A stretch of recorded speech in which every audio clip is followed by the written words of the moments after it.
Class 10th History Chapter 4 The Making of a Global World भूमंडलीकृत विश्व का बनना।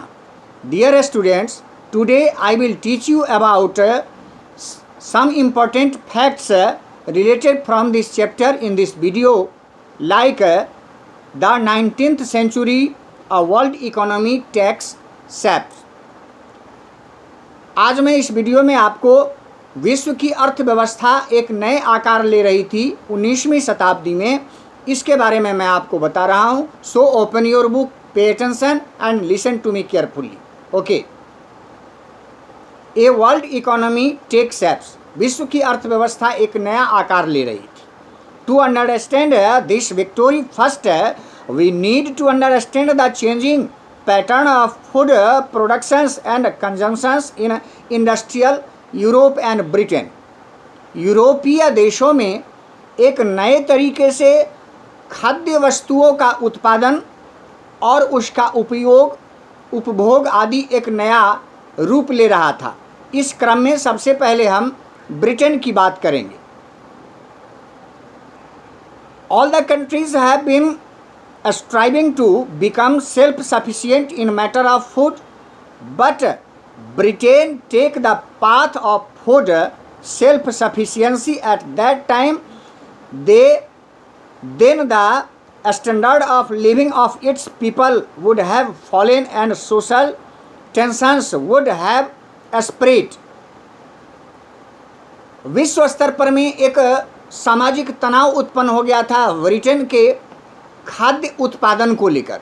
वहाँ बड़े पैमाने पर खाद्य का उत्पादन किया जा रहा था, लेकिन उसके दाम उसको अच्छे नहीं मिल रहे थे और उसमें उत्पादन लागत अधिक होता था। इसलिए ब्रिटेन में खाद्यान्न की समस्या उत्पन्न हो गई थी और ब्रिटिश हुकूमत अपने यहाँ दूसरे देशों से सस्ते अनाज जो है वह मंगाता था, जिसके कारण स्थानीय लैंडलॉर्ड, भूमिपति लोग और वहाँ के किसानों का उत्पादन धरा रह जाता था, जिसके कारण वे उसका विरोध करने लगे थे। और इस क्रम में कॉर्न लॉ, अनाज उत्पादन से संबंधित एक कानून जो है वह ब्रिटिश सरकार ने वहाँ लगाया था, उसके बारे में भी मैं आपको बता रहा हूँ। In the 18th century the corn law was strongly opposed in Britain due to following regions.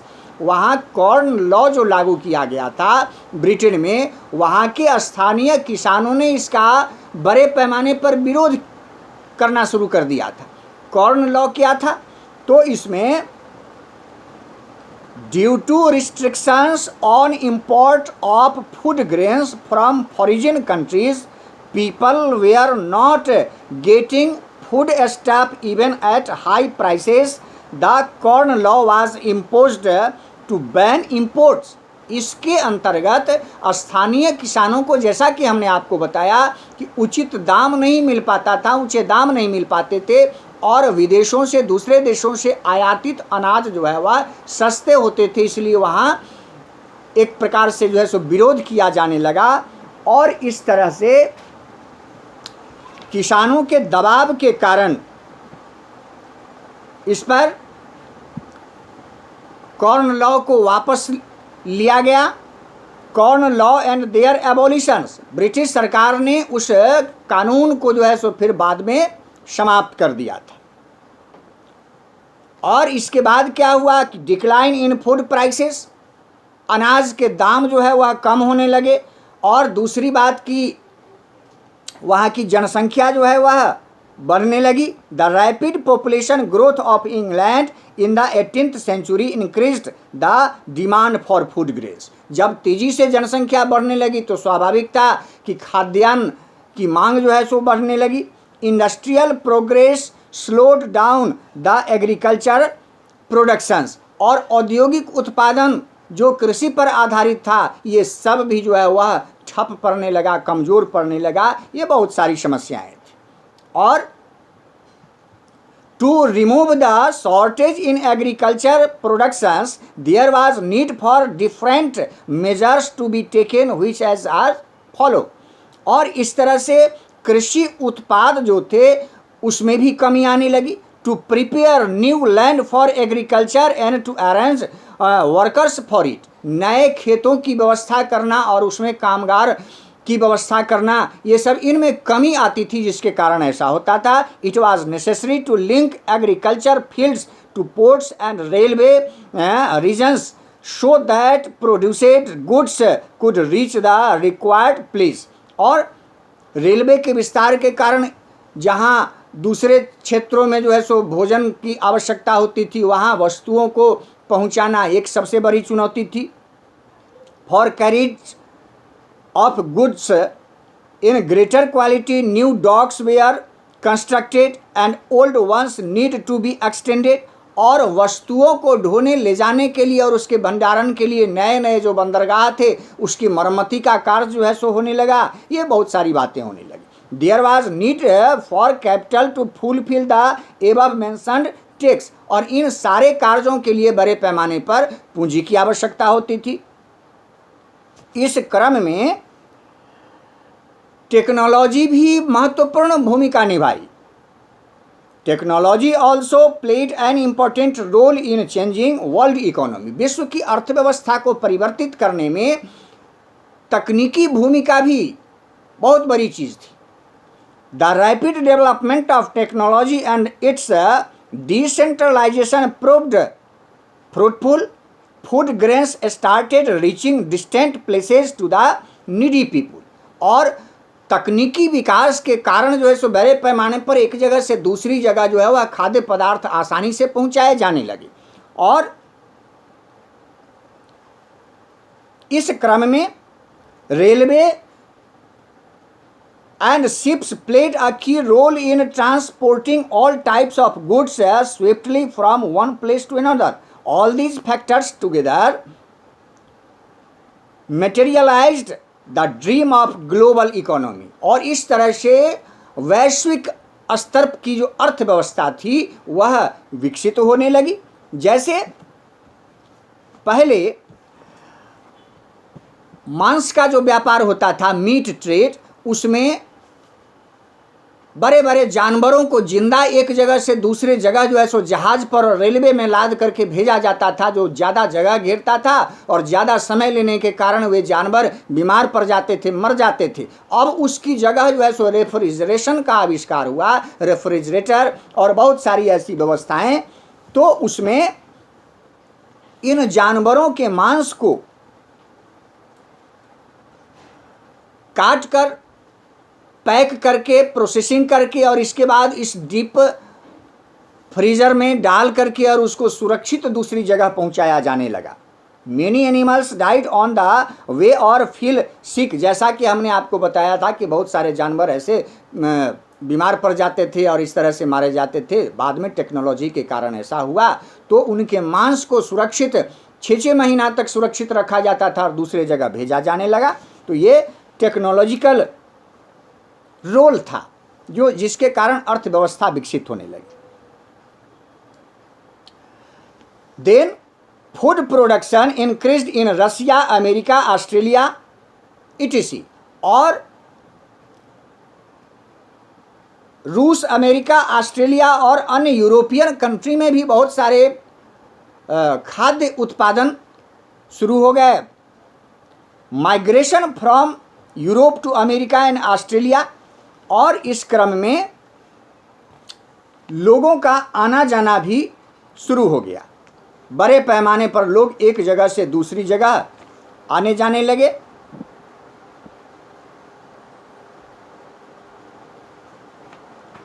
इसके बाद अगला है आपका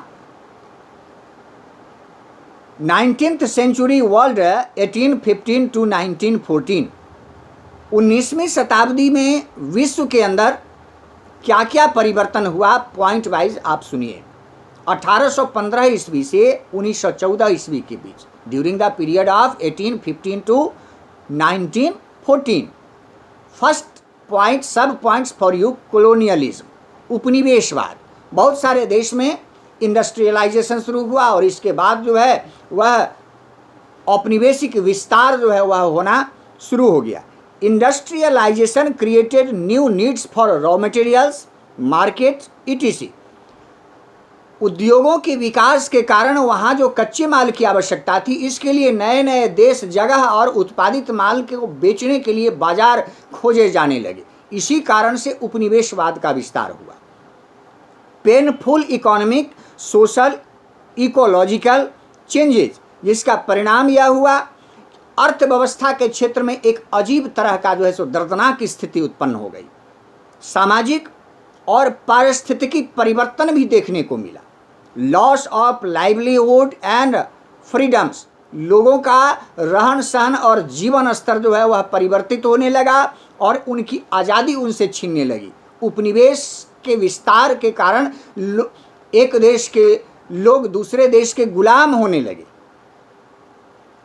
ये कोलोनाइजेशन पीरियड का था। इसके बाद अगला है इसमें रिंडर पेस्ट और कैटल प्लेग। रिंडर पेस्ट या cattle plague, this is the special type of disease. यह एक प्रकार की बीमारी थी।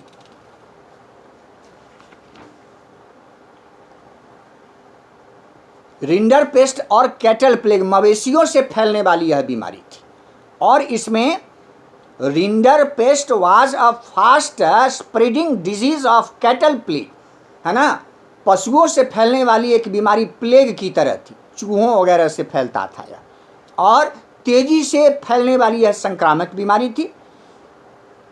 which had terrifying impact on the livelihood of people and the local economy of Africa in 1890। Africa से इसकी शुरुआत हुई थी 1890 ईस्वी में, जो विश्व स्तर पर दूसरे देशों में फैल गई थी। यह एक प्रकार की भयानक बीमारी थी, प्लेग टाइप की, जिसमें अंधाधुंध लोग जो है सो मारे जाते थे और कितनी बड़ी संख्या में मारे जाते थे इसका अंदाज़ा लगाना बड़ा मुश्किल था। यह था रिंडर पेस्ट। और इस क्रम में Europeans attracted towards Africa for its vast resources of land and minerals।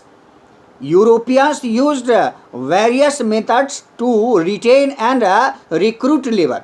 अब यूरोपियन कंट्री के औपनिवेशिक सरकार या हुकूमत अफ्रीकी देशों की ओर जो है सो जाने लगी। इसके पीछे कारण था कि उद्योगों के लिए कच्चे माल और खनिज पदार्थ आदि बड़े पैमाने पर अफ्रीकी देशों में उपलब्ध था, जिसके कारण वे नए नए ऐसे यूरोपीय लोग वहाँ नए नए तरीके अपनाने लगे और वहाँ बड़ी संख्या में मजदूरों को अपने अंदर काम करने के लिए नियुक्त करने लगे। Heavy taxes, changes in inheritance law and most devastating rinder paste. और वहाँ पर में रिंडर पेस्ट बीमारी के कारण जो क्षति होती थी उसकी पूर्ति करने के लिए ऐसे लोग वहाँ के लोगों पर और व्यवस्थाओं पर बहुत सारा टैक्स आदि लगाने लगे, तरह तरह के नियम कानून परिवर्तित करने लगे, बनाने लगे, जिसका प्रभाव जो है वह तत्कालीन वैश्विक अर्थव्यवस्था पर पड़ा। Loss of almost entire cattle population, और वहाँ जो लोगों के बीच पशुधन होता था उसमें कमी आने लगी। African employed in plantation and mines, अफ्रीकी लोगों को जबरदस्ती जिसको कहते हैं गुलाम बनाकर, दास बना करके उनको बागानों में और खदानों में काम करने के लिए मजबूर किया गया था। अफ्रीका जो है वह गुलामों का बहुत बड़ा बाजार और केंद्र होता था, एपिक सेंटर, बहुत बड़ा केंद्र होता था। वहाँ से बड़े पैमाने पर गुलामों का व्यापार वैश्विक स्तर पर किया जाता था कॉलोनियल पीरियड। इसके बाद अगला पॉइंट इसमें है indentured labour, migration from India. Indentured labour का मतलब होता है गिरमिटिया मजदूर, अर्थात अनुबंधित श्रमिक, हिंदी में उसको कह सकते हैं अनुबंधित श्रमिक। इंडेंचर्ड लेबर किसको कहते हैं यह समझ लीजिए, है ना। इसे क्वेश्चन परीक्षा में पूछा जाता है। One question rise from this point, indentured labour, that who was indentured labourer, ये अनुबंधित श्रमिक कौन थे। Indentured labourer meant a bonded labourer under contract to work to work for an employer for a specific amount of time to pay off his passage to a new country or home। उनको एक विशेष शर्त पर, है ना, कि इतने पैसे दिए जाएंगे और इतने घंटे काम करने पड़ेंगे, ये सब सारा चीज़ जो है अनुबंध में, एग्रीमेंट में लिखा होता था। और औपनिवेशिक हुकूमत के जो दलाल वगैरह एजेंट होते थे, वो ऐसे ग्रामीण क्षेत्र से मजदूरों को बहला फुसला कर किसी तरह विदेश ले जाते थे और वहाँ उनको गुलाम बना करके और आजीवन काम कराया जाता था, बहुत सारा काम कराया जाता था, पैसे नहीं दिए जाते थे। और यदि कोई उसमें से अपने देश भागने की कोशिश करता था तो उसको जान मार दिया जाता था, है ना, और उसके साथ क्रूर व्यवहार किया जाता था, ऐसा होता था। तो शुरू में तो तरह तरह के प्रलोभन उनको दिए जाते थे, है ना, लेकिन जब स्पॉट पर काम करने के लिए जाते थे तो स्थिति कुछ और होती थी। यही था इंडेंचर्ड लेबरर, अनुबंधित श्रमिक। अब ये सब thousands of Indians migrated around the world to work and plantation in mines and road constructions. बागानों में, खदानों में और सड़क निर्माण आदि में काम करने के लिए भारत के उत्तर प्रदेश, बिहार, है ना, मध्य प्रदेश आदि बहुत सारे क्षेत्रों के ऐसे अनुबंधित श्रमिक गिरमिटिया मजदूर जो है उनको बहला फुसला करके ले जाया गया था, है ना, जो बाद में जाकर के वहाँ गुलाम बन गए थे।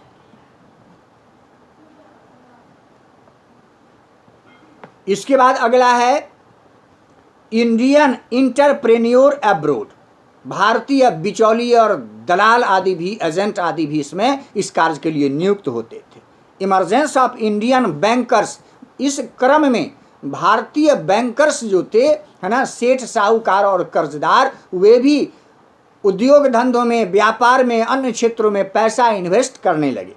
शिकारीपुरी सर्राफ हमारे यहाँ के बहुत बड़े बैंकर्स थे, सेठ साहूकार थे, तो पैसा इन्वेस्ट करते थे और सूद ब्याज पर में भी लोगों को पैसा देते थे।